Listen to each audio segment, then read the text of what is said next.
I'm Spencer Levy, and this is the Weekly Take. From business to banking, to baseball, in email and entertainment, in retail, in real estate, of course, in just about everything we do, data makes the world go round. On this episode, we're joined by two of CBRE's data experts for a conversation about this essential and valuable modern commodity. I like to think of the amount of data we have as all those clothes that are stored in your attic or, in your basement. And if you don't know what data you have, it's very hard to take advantage of it. And so putting in place a really good data governance program is a really important part of harnessing your data. That's Shannon Clark in Chicago. As Global Director for Data Protection and Privacy, Shannon is a leader for CBRE's Global Privacy Office. Every one of us have to stay super vigilant. And by the way, it's not just at work, at your home computers as well. Stay vigilant, think before you click. And that's Chandra Dhandapani in Dallas. As CBRE's Chief Administrative Officer, Chandra is responsible for digital and technology and people while covering an array of practices across the company. With International Data Privacy Day upon us this week, we'll talk about collecting and safeguarding data in an interconnected world. We'll talk technology and trust, the Internet of Things, and the role humans play, and new challenges that have emerged as we use our many devices to share data in an evolving workplace, and more. We'll even discuss some of our favorite movies and how data helps me cook a mean smoked brisket in the comfort of my home. Coming up, a revealing conversation about data privacy. That's right now on the Weekly Take. Welcome to the Weekly Take. We're joined by Chandra Dhandapani, the Chief Administrative Officer at CBRE. Chandra, welcome. Thank you, Spencer. I'm glad to be here. Glad to have you, Chandra. And Shannon Clark, the Global Director of Data Protection and Privacy at CBRE. Shannon, welcome. Thank you, Spencer. Good to be here. So Shannon, let me start with you. We're here in celebration of International Data Privacy Day. Why is that day important, and what does CBRE do to help support it? So International Data Privacy Day occurs every year on January 28th, and it commemorates the day that an international treaty was signed, really the first treaty protecting the individual right to privacy. And it's a day that is intended to raise awareness about privacy and promote privacy and data protection best practices. We celebrate it at CBRE as a way to remind our employees about the importance of data privacy, our data privacy culture at CBRE, what our standards are, and really promote that it's an opportunity to create a competitive advantage for CBRE and be an ethical and trusted data steward for our clients and our employees. Great. Thank you, Shannon. Chandra, anything you'd like to add to that? I think Shannon covered it well. The important thing for us is keep data privacy front and center every day. And this day reminds us to be especially vigilant about not just data that we use at work, but also our own data in our personal lives. Chandra, from your perspective, how has it become data's day? Why is data so important today? Spencer, we now refer to data as the new oil. I like to think about it as the new crude oil. In big data, we talk about 3 V's. We used to talk about that several years ago. And those are volume, velocity, and variety of data. If you just think about how much volume, how fast data arrives, and everything is getting digitized, it just gives us a tremendous opportunity to really understand what's happening in the world around us. I'm a huge fan of data and what it can do in driving insights for our clients and for our professionals. And as you know, Spencer, our industry is still relatively opaque when it comes to data. And so we believe data is a huge competitive advantage for us and something that we value a lot. Shannon, do you agree? I do. If you look at the trends in how much data has been collected and stored over the last even 5 years, it's grown beyond exponentially. It's just incredible. And there's just more avenues to gather and collect data. I don't think we could imagine being so connected to the internet with our watches, data trackers, and health trackers, and thermostats and things. And so there is a proliferation of data. And as Chandra mentioned, it's really a tool to track trends, understand effectiveness of processes, what's driving behavior, what drives performance. And it's really a tool to enable better decision making. I think a lot of times, especially in our industry, there was experience, and a broker would take that experience and make a decision, offer some advice. And now they take that experience plus a lot of data, and combine the two, they can offer our clients a better way to make a decision. Chandra, let's talk about how we've evolved and how important data is, but how we're just scratching the surface on the use of that data. Because I heard a statistic that there's more data created every day than exists in the entire Library of Congress. Are we just scratching the surface of its potential? We are, Spencer. And if you think about it, I like to use the phrase data everywhere, not a drop to drink. The point is, there's so much data, and, sometimes people struggle so much to figure out how to collect all that data, how to connect the dots through data, and how to really harness value from data. It takes talent. It takes, we have a lot of computing power around us these days. But imagine, Spencer, it's easy to tell a story. And we can all make up explanations of why data says certain things. But when you really understand the data, when you really find a way to harness it and use that as a connector to understand the real story and make sense of it, it is just so powerful. When I first bought my very first computer, when I came to this country about 20 plus years ago, it was so heavy, I couldn't lift it out of the box. And now my phone is my computer. I can do so much. So there's so much computing power around us. And I actually think the best is yet to come in terms of all of us really harnessing the power of data around us. Just following on to what Chandra's saying, we have so much data, we're just scratching the surface. And part of what our evolution is, or what people have to evolve and learn to do, is also to govern the data that they do have. I like to think of the amount of data we have as all those clothes that are stored in your attic or, in your basement. And if you don't know what data you have, it's very hard to take advantage of it. And so putting in place a really good data governance program is a really important part of harnessing your data. Data governance, what does that mean, Shannon? Data governance is managing your data. So it's understanding what data is in your inventory and what can be and needs to be and should be discarded because it's no longer needed for a business purpose or for a legal retention purpose.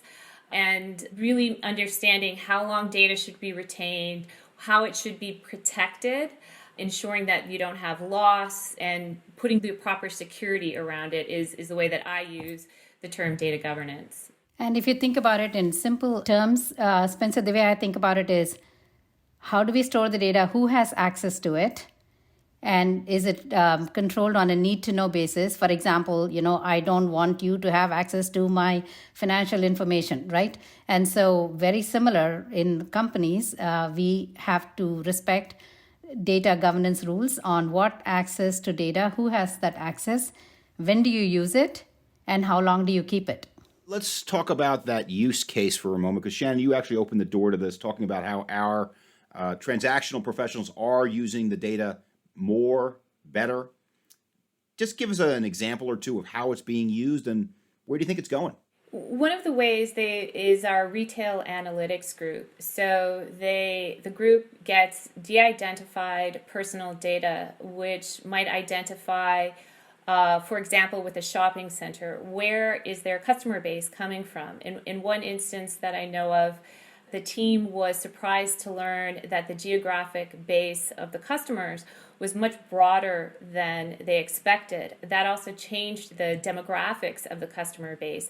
They were more family oriented, they had more pets. And so that really impacted how the CBRE brokerage team marketed vacant space at the property. They recommended a lot more family-friendly, pet-friendly type of amenities in the shopping center, and they were able to dramatically improve the vacancy rate at this shopping center just by understanding where the customer base was coming from. And that's just one example of how we're using data to drive decision making, not only from a strategic point of view, but in terms of which tenants you're going to accept as a tenant in your shopping center. Well, I have a funny story about that. So we were evaluating a shopping center in northern New Jersey, and everybody that's in northern New Jersey wants to say, aha, a lot of our shoppers are coming from Manhattan. So they put 3-mile rings, 5-mile rings, 10-mile rings around it. And then they got the little app on their phone and actually saw where their shoppers were coming from. You know how many were coming from Manhattan? Nobody.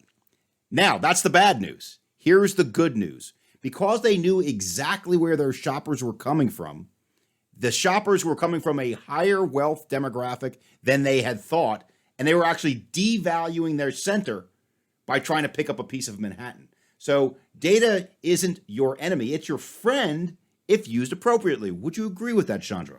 Absolutely. That's a great example, Spencer. I'll give you another example. When we talk about data, we do property evaluations, right? And in coming up with a valuation of a property, and Spencer, I know you're very familiar with this, there is so much information our valuers, our appraisers rely on. And the more easy access they have to be able to gather information, put all those inputs together to come up with the right appraisal for a property, right? I think it's just better for our clients. It's better for us who in providing that service. So I think data is tremendously our friend, and it doesn't lie. It helps you get to the truth much faster. Well, it certainly doesn't lie, but there is an old expression. There's facts, there's lies, and then there's statistics. So I think there are limits to the use of data and how it's applied. Would you agree with that, Shannon? Absolutely. There's a growing field of data analytics and data science, and there's a lot of debate and discussion on how data is measured and tracked. And the people who are inputting the data and creating the algorithms and the formulas can have their own unconscious biases, and so you could get data that's skewed one way or the other. I think when we're looking at areas of data where maybe there's less likelihood to be that kind of bias. So one of the ways I know that CBRE is using data is with respect to smart technologies, and that's just looking at performance of the air conditioning unit and tracking that over time to try to predict when that air conditioning unit should be maintained or replaced. Those kinds of situations, there's probably truer, more accurate data, less prone to bias. Shannon mentioned something very important. Shannon, you mentioned that when people input data, right?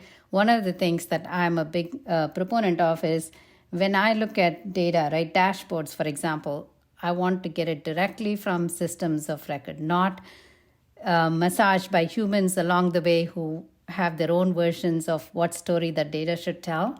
And you brought up a great example of, using whether it's IoT devices or other machines that generate their own data. It's easier and faster to get to the truth. Otherwise, having spent a lot of years studying statistics, I can tell you, I can create my own version of the truth based on which subsets of data you look at, right? So good point, Spencer and Shannon, but I think there's ways in which data can get you to the truth faster without human intervention. When you said IoT, I believe it stood for the Internet of Things, and I'd like our listeners to know that was what the acronym was. But it does also lead to a great segue to what the title of today's episode is. It's not data, it's data privacy.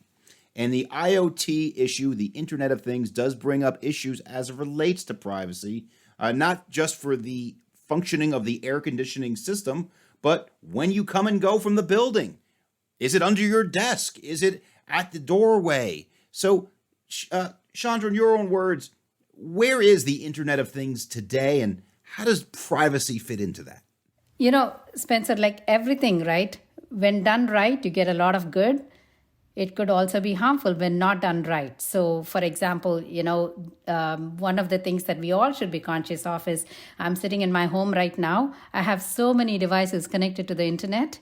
And if I'm not careful, I am transmitting a lot of information. Internet of Things simply means that, there are devices that are connected to the internet that give you information based on what that device is, whether it's my Nest or it's my iPhone or my iPad. As consumers and people everywhere, we have to be thoughtful and careful on how you manage your data and protect your data privacy, because there's a lot of good that can come with it. For example, as you know, your location, letting people know where you are sometimes is very helpful. Other times, not so much. So it's up to us to manage what kind of data we allow to be transmitted on our behalf through these devices, whether it's IoT or others. Well, Chandra, you'd be happy to know I have the Internet of Things in my own home as well. And because I try to be a good host, I try to shut off as many as possible so I have bandwidth. But there's one thing I will not shut off for anybody, and that is the smoker in the back of my house where I have a brisket cooking right now. I can actually control it from my phone. But, you guys are great, but I'm not killing the brisket over this episode. But Spencer, if I hack into it... It is that good. But let's get to privacy now, because this is Data Privacy Day. First of all, Shannon, what is data privacy and why is it important? So data privacy is the area of laws and regulations that's been growing globally that tries to strike a balance between the individual right to privacy and businesses' ability to collect and use data. So the GDPR, most people have heard of, that's the EU's General Data Protection Regulation. That's sort of the gold standard for data privacy laws. It gives individuals a certain set of rights, and it also places limits and obligations on how businesses and the way in which businesses can collect, use, and store data. And it really does try to just strike a fairer balance. So as Chandra mentioned, that when you do buy these IoT devices, that there are some laws that give individuals right to say what sort of data is being collected, how is it being used, how is it being shared, where is it being stored, how long is it being stored. It's a way for an individual to inform themselves about what sort of data am I giving away by using this device, and to just strike that balance between innovation and the ability to use data commercially and the right to privacy of individuals. Chandra, as the Chief Administrative Officer of a Fortune 100 company with offices all over the world, there are different laws we need to deal with, from the GDPR to potential changes in the laws in California, in individual states in the United States. But we're one company. How do we deal with all these different laws on data privacy? Spencer, fundamentally, most laws on data privacy, right, make sure that we protect data that we need to protect, manage access to that data the way we are supposed to manage access to. And, which is why we have fabulous people like, Shannon and her team leading this effort. And we have a great cybersecurity team at the company and several people focused on this. But fundamentally, it's really making sure that we know what data we have, how do we handle that data, and what kind of rights do we have on how we use that data, and make sure that we adhere to that. Beyond those fundamentals, there are nuances by different regulations and different countries. But the most important thing is for us to have a keen awareness of data privacy. And, data privacy experts talk about the golden rule of data privacy, right? Make sure that you treat others' data the way it should be treated, and don't take it for granted. And so I think there's so much of it is fundamental to what we have to do and what's the right thing to do. And then, of course, there are nuances by different countries. By the way, Spencer, when we choose technology suppliers, our cloud providers, etc., we pay close attention to how good are they in adhering to these policies, and do they have a presence globally. So while we have a global presence and lots of nuances, we have our own teams internally, and we rely on some great partners, including the best tech companies in the world, Microsoft and Amazon and others, who also pay a lot of attention to making sure that these laws are followed. Well, I certainly believe that we are trying to follow them the best we can, using great partners, having great internal teams. But I think it's also fair to say there's a lot of bad actors out there, and not in our company, but in the world, that are trying to get at our data. As a matter of fact, I went to a presentation about 2 years ago with a big bank, and and I know you come out of the banking world, Chandra, and they said that 95% of the inbound email traffic is malicious. Is the problem that bad, Chandra? Yes, absolutely. We filter out more than 95% of incoming emails that come into our company. And Spencer, I'm sure you know this and you remember this. The campaign we have within CBRE is Think Before You Click. Even though we filter out over 95% of the email, we have a great email filtration system. We train our teams on making sure that they are thoughtful. And we have these phishing campaigns. We try to catch people to see, we send them very clever links to see if they click on it, to train them and make them aware. It's a problem and it's not going to go away anytime soon. And therefore, every one of us have to stay super vigilant. And by the way, it's not just at work, at your home computers as well. Stay vigilant, think before you click. That brings up maybe the single most important new issue or newish issue that's come up in the last year is this whole work from home thing. I'm talking to you on my work computer. I have my personal phone here. I have my personal iPad right there. I have my Amazon Echo in the next room. And yes, I have my smoker in the other room too, but we've already gone there. So Shannon, let's talk about the new challenges we have today, given that most of us are not sitting in an office that is, I guess, more protectable. That's right. And especially with, we don't have the office printer to print a document that we want to review on paper. And so I think it's been really important, as Chandra mentioned, to train all of our employees. In the privacy office, we like to say, stop, think, and then act, and really think about how are you protecting the data. We always say never go on to a public Wi-Fi without being on a VPN is one of the things that's really, really easy to do to ensure that your connection is protected. And if you don't need to download a document from a structured to an unstructured format without getting too techie about it, don't do it. So I think our D&T department has been really great about enabling different platforms that allow us to share data within a very secure environment so that we can reduce the risk footprint from working from home. But it's really about being aware of what the risks are and what you can do to minimize those risks. Chandra, does your individual advice change in the work from home environment versus the office environment, or do we just have to be more vigilant? So it's actually both, Spencer. So in the individual work from home environment, when you use your CBRE computer, your laptop, we now have always on VPN. It automatically connects you to VPN. However, if you're using your home computer, if you want to connect to your CBRE email, we use two-factor authentication, as you all know. So we, as a company, take a number of precautions to make sure that you can work successfully from home. And as individuals, though, think about all the apps you have on your phone that are transmitting information about your usage, about where you are. And it's up to every one of us to stay vigilant in protecting our own data at home and play your part in protecting the data that we have at work. So it's up to every one of us, Spencer.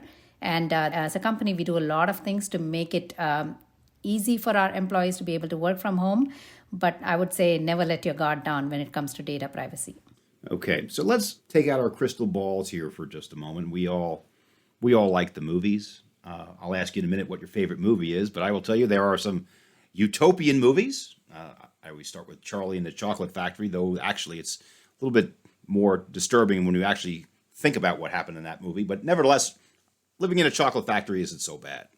But living in the world of artificial intelligence and all thinking computers and the Terminator and HAL from 2001: A Space Odyssey, they're a little scary.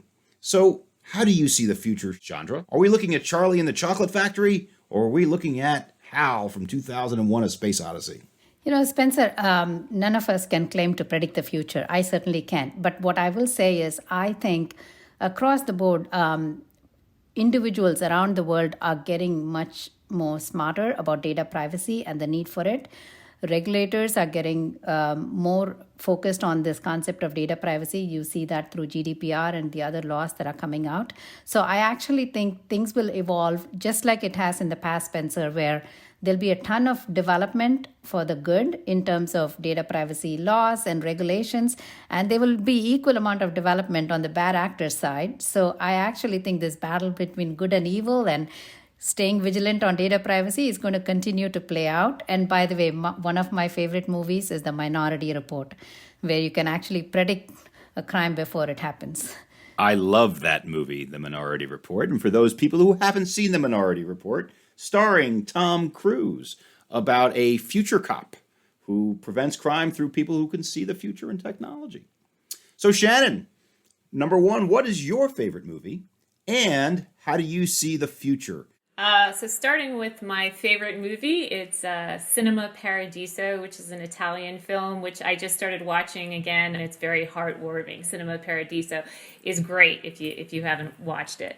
I agree with Chandra. I think data can really be used for good and for less good purposes, and I'm hopeful that as more people become privacy aware, there are stronger laws protecting individual privacy, that we're really heading in a good direction in terms of the use of technology and how data is being used. But I think it's also good to be aware that it's not just technology that is the threat and the way that technology is evolving, but if you look at a lot of these laws, there's an area called sensitive personal data. In the EU, you cannot collect this data. It's prohibited to collect it unless you fit into these exceptions.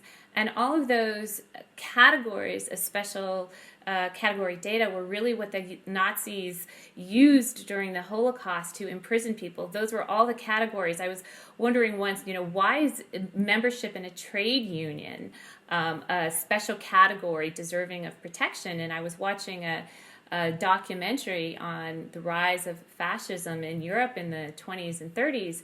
And that was one of the things that could have sent you to a concentration camp. So we like to talk about the ways that technology is impacting our privacy and how we have to be careful about it. Let's let the listeners know that Cinema Paradiso won the 1990 Oscar for Best Foreign Language Film. So a very uplifting film, and ranked number 50 as best films on IMDb. And of course, if it says it on the internet, it's got to be right.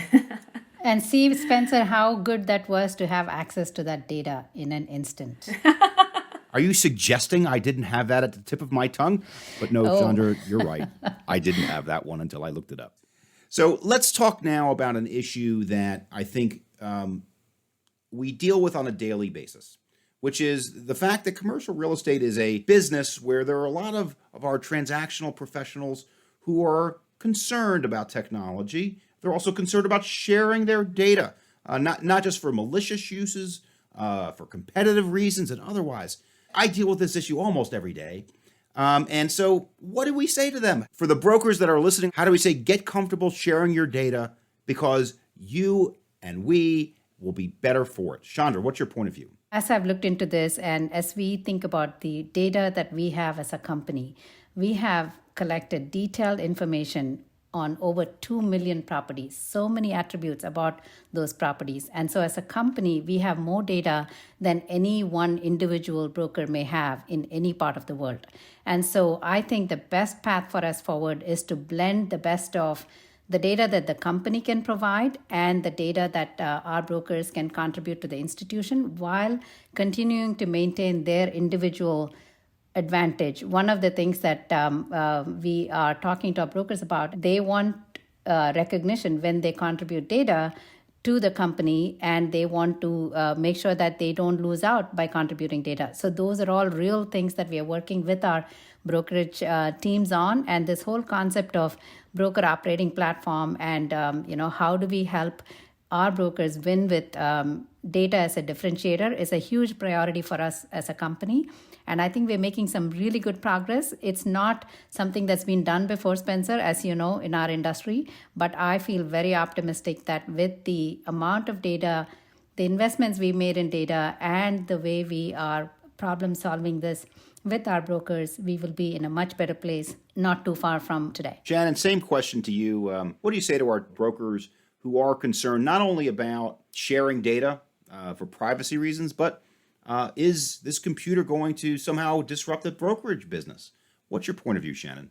I think our D&T organization, we have a chief data officer, what Chandra has led has really put us in a position of transforming CBRE as a company to take advantage and leverage our data. And like the saying goes, I think we're stronger together than separately. So when we can pool our resources and leverage the global platform that we have, that benefits every broker individually. So contributing to that strong base of knowledge is really important. And for all the brokers out there, really, if we pool this data together, we are stronger together. If I can chime in, I get asked this question a lot, and I have a firm point of view on this. I do not believe technology is going to displace our brokers. That's because technology cannot recreate the creativity and the entrepreneurial nature of what our brokers bring to the table. Technology can make your lives easier. You don't have to do some of the repetitive tasks. You don't have to work as hard in collecting information. But I think judgment, creativity, and the strategic thinking that our brokers bring to our clients is not going to be automated away. Well, I agree. And not only do I bet on data, but I'm betting on humans for exactly the same reason, Chandra. So we've come to the end of our podcast. And since we've covered everything from movies to the best device to smoke a brisket and a lot of other topics, Shannon, what are the final thoughts you'd like to give about data privacy to the listeners on the Weekly Take? Data privacy is not going away. It's part of the way that we are required to do business now. If we want to remain globally competitive, we have got to become privacy compliant and earn a reputation as being a world-class data steward and a world-class ethical data steward. So get to know data privacy law, how it impacts your life, and what you can do to protect it. And in your own personal life, understand which companies out there are really positioning themselves as the most privacy respectful option in the marketplace, because as those businesses get more and more business and market share, other companies will follow suit. Thank you, Shannon. And Chandra, final thoughts from you on data privacy, or any of the other topics we touched upon? Spencer, trust is so important in any relationship, including business relationships. Our clients trust us with some of their most important assets, and that includes their data. And we work hard to earn and retain that trust. So my final thoughts are, at CBRE, we take data privacy seriously because we absolutely value and want to retain the trust that our clients place in us, and it's the right thing to do. Well, on behalf of the Weekly Take, I want to thank two friends of mine, Chandra Dhandapani, the Chief Administrative Officer of CBRE, for joining the show. Chandra, thanks for coming out. Thank you, Spencer. And Shannon Clark, the Global Director of Data Protection and Privacy for CBRE. Shannon, thank you. Thank you, Spencer. We hope you found these insights around International Data Privacy Day to be as informative as we did. For more on our show, check out cbre.com/theweeklytake. We'd also love your feedback, so if you found us on Apple Podcasts, Spotify, or another platform, please subscribe, rate, and review us wherever you listen. Once again, thanks for joining us. Until next time, I'm Spencer Levy. Be smart, be safe, be well.